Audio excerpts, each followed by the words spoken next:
BPSC warrior के आज के सेशन में हम लोग बीपीएससी ऑडिटर के बारे में, जो एग्जामिनेशन जो है उसके बारे में जो भी कन्फ्यूजन्स है, जितने भी एक्सपीरियंस के अंदर कन्फ्यूजन्स है उसके बारे में आज डिस्कस करेंगे। साथ ही साथ क्या हमारी जो प्रिपरेशन स्ट्रेटेजी होगी उसके बारे में भी डिस्कस करेंगे। तो in this session of BPSC warrior we are going to discuss about BPSC auditor prelims examination syllabus, book list and preparation strategy. Okay, so we know that BPSC auditor prelims examination will be held in April month, so we have less than 3 months. okay, तो 3 महीने से भी कम वक्त है हमारे पास, तो आप एकदम कायदे से प्रिपरेशन में लग जाइए। अब लापरवाही एकदम नहीं चलेगी।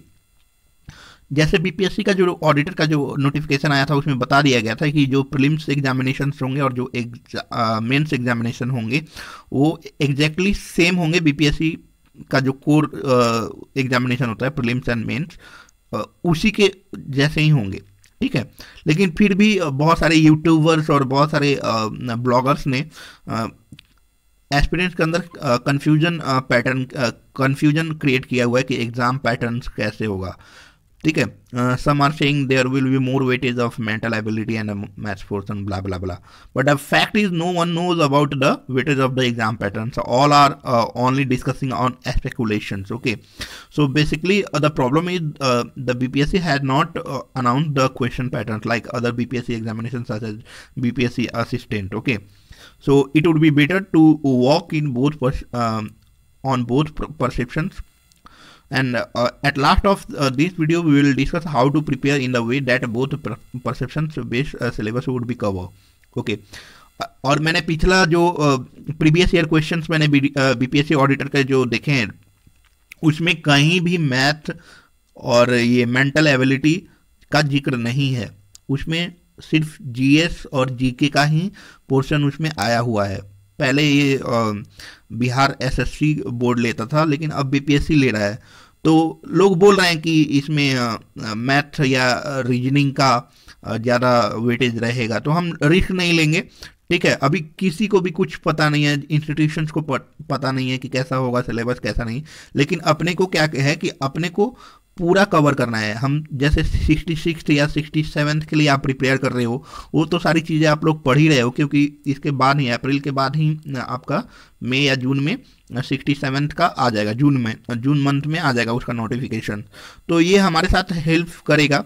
तो अगर मान लीजिए कि सिलेबस एकदम बीपीएससी का जो कोर एग्जामिनेशन है उसके एकदम सेम रहेगा, तो हमें क्या क्या पढ़ना होगा। इसमें जो अगर सेम होता है तो इसमें देखिए हिस्ट्री आएगा, साइंस आएगा, करंट अफेयर्स आएगा, ज्योग्राफी आएगा, पॉलिटी, इकोनॉमिक्स और बिहार स्पेशल तो आना ही है, ठीक है। तो इसमें सबसे जो इंपॉर्टेंट सेक्शंस होंगे वो हिस्ट्री, साइंस, करंट अफेयर्स और बिहार स्पेशल, करेक्ट। और जो बुक्स है उसके लिए आपको लूसेंट आपको ज़रूरत पड़ेगी, और एक बिहार स्पेशल का कोई बुक ले लीजिए, या तो बिहार समग्र जो केबीसी नैनो का आता है या ये क्राउन का आता है वो आप पढ़िए, और एक मैगजीन पढ़िए, ठीक है। तो मैगजीन कम से कम 6 महीने का आप या तो वन लाइनर तो पढ़िए, तो वो याद नहीं रह पाएगा। तो मैगजीन्स आप कम से कम 6 महीना, बहुत सारे टेलीग्राम या बहुत सारे जो पेजेस हैं, ब्लॉग जो हैं वहाँ पे पीडीएफ मिल जाएगा आपको, तो वो पढ़िए। 6 मंथ का कम से कम आपको वहाँ से करंट अफेयर्स आपको कवर करना है, ठीक है। तो आप दैनिक जागरण या हिंदुस्तान भी 6 महीने का कवर कर सकते हैं, लेकिन वो थोड़ा लेंदी हो जाएगा, आपको पूरा प्रतियोगिता दर्पण में मिल जाएगा। दैनिक जागरण और जो हिंदुस्तान है वो आप मेंस के पर्सपेक्टिव से लेकर चलिए, इसको पढ़िए। चलिए, और मान लेते हैं कि दूसरा जो परसेप्शन है कि अगर मान लीजिए कि क्वांट एंड मेंटल एबिलिटी जो है वो सबसे ज़्यादा पूछा जाए तो क्या करना है। कुछ नहीं करना है आपको, बस पहले जैसे तैयारी कर रहे थे आप, ठीक है ना, वैसे ही तैयारी कीजिए। एकदम आप जो फोकस किए थे हिस्ट्री, साइंस और करंट अफेयर्स, वो सब ही पढ़िए, क्योंकि वो 67th में भी वैसे ही सिलेबस होगा। और जो अगर मान लीजिए कि मेंटल एबिलिटी का जो एक वेटेज ज़्यादा आता है, मान लीजिए कि जैसे बताया जा रहा है कि जनरल स्टडीज 50 मार्क्स के आएंगे, जीके एंड मैथमेटिक्स 50 होगा, और जो मेंटल एबिलिटी सिर्फ है, यानी जो रीजनिंग जो है वो सिर्फ 50 मार्क्स के आएंगे। तो उसके लिए कुछ नहीं करना है, बस आपको 2 आवर्स देने हैं, 2 घंटे देने हैं रीजनिंग का, और वो RS अग्रवाल का जो बुक आता है logical and non logical reasoning का, वो सॉल्व कीजिए, ठीक है। और ज़्यादा नहीं करना है, आप पहले से जो पढ़ रहे हैं सिलेबस वो पढ़िए, बस आपको ज़्यादा ध्यान देना है मेंटल एबिलिटी पे। मैथ में मान लीजिए कि मैथ का कौन कौन सा इंपॉर्टेंट चैप्टर है मैं बता दे रहा हूँ, वो आपको हर एग्जामिनेशन में लगेंगे भी, आप जब मेंस के प्रिपरेशन देंगे तो उसमें भी लगेगा। परसेंटेज लगेगा, प्रॉफिट एंड लॉस लगेगा, रेशियो एंड प्रोपोर्शन लगेगा, सम जो अलजेब्रा है वो लगेगा, ठीक है। तो स्टेट का जो पार्ट है, स्टेटिस्टिक्स की जो पार्ट्स हैं वो आपको लगेंगे। तो ये आप अभी से जो मेन आपको जो चैप्टर्स इजी लग रहे हैं वो आप मेन एक फोकस रखिए कि इससे क्वेश्चंस आ जाएगा तो मुझे नहीं छोड़ना है। 4 से 5 क्वेश्चंस मैथ में अगर आपका वीक है तो आराम से कर लें, ऐसा कीजिए। और कुछ आप 4-5 ऐसे बिना पढ़े भी कर सकते हैं। अब रही मेंटल एबिलिटी की, तो मेंटल एबिलिटी में आप 2 घंटा, मैंने बोला कि 2 घंटा आप ज़्यादा टाइम दीजिए, हो जाएगा, ठीक है। जैसे कोडिंग हुआ, कोडिंग डिकोडिंग जो होता है, सीरीज होता है, नंबर सीरीज और जो पिक्चर सीरीज जो होता है लॉजिकल और नॉन लॉजिकल में, ठीक है, वर्बल और नॉन वर्बल जैसे होता है।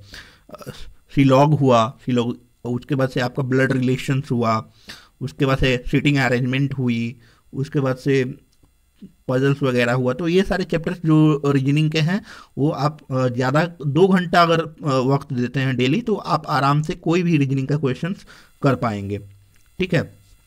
अब बीपीएससी वॉरियर आपको कैसे हेल्प करेगा, तो मैंने बता दिया कि कैसे दोनों परसेप्शन, अगर दोनों परसेप्शन को बैलेंस स्टडी करना है तो कैसे करना है।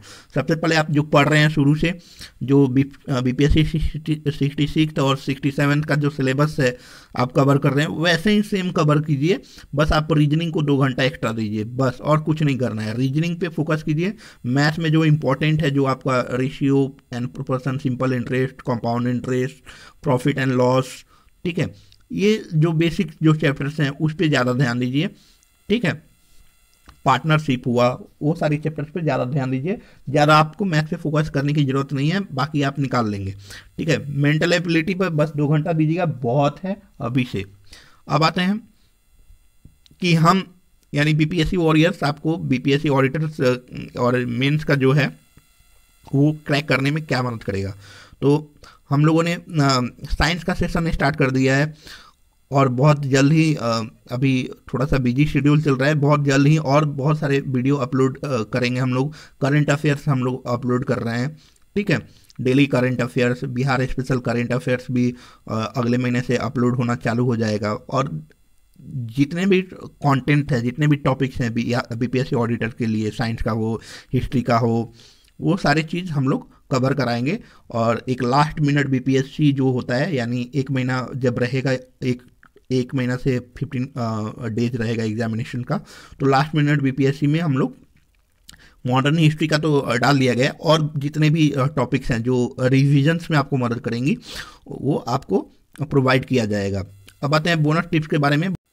बोनस टिप्स आज का यही है कि मान लीजिए कि 67 प्रीलिम्स का अगली बार जब एग्जामिनेशन होगा उसके लिए भी आपको प्रिपेयर होना है और ऑडिटर के लिए भी होना है।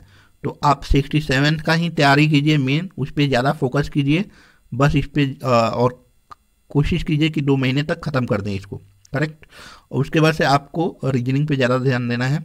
बस रीजनिंग जैसे ही आपको 2 घंटा वक्त देंगे तो रीजनिंग कवर हो जाएगा। तो उस हिसाब से आपको पढ़ें, और पढ़ने के बाद आपका रिवीजन बहुत ज़रूरी है। तो रिवीजन क्या कीजिए कि रिवीजन कम से कम मॉर्निंग या इवनिंग में 2 घंटा रिवीजन पे फोकस कीजिए। और रिवीजन सिर्फ किसका कीजिए, आप जैसे जो इम्पोर्टेंट सेक्शंस मैंने अभी बताया उसका कीजिए। जैसे साइंस हुआ, हिस्ट्री हुआ, हिस्ट्री में बिहार मॉडर्न हिस्ट्री, और आपका जो मॉडर्न हिस्ट्री है स्पेक्ट्रम या कहीं से भी आप पढ़ रहे हो, या लुसेंट से पढ़ रहे हो, लुसेंट का ही मॉडर्न हिस्ट्री पढ़ो। उसके वजह से केबीसी नैनो या क्राउन का बिहार स्पेशल मॉडर्न हिस्ट्री, ये सारी चीज़ें जो इंपॉर्टेंट सेक्शन है बस उसको रिवाइज कीजिए। तो थैंक्स फॉर वॉचिंग। और कोई कन्फ्यूजन्स हैं तो आप हमारे कमेंट बॉक्स में कमेंट कर सकते हैं, या हमारे इंस्टाग्राम या फेसबुक पेज पे मैसेज कर सकते हैं। Thank you.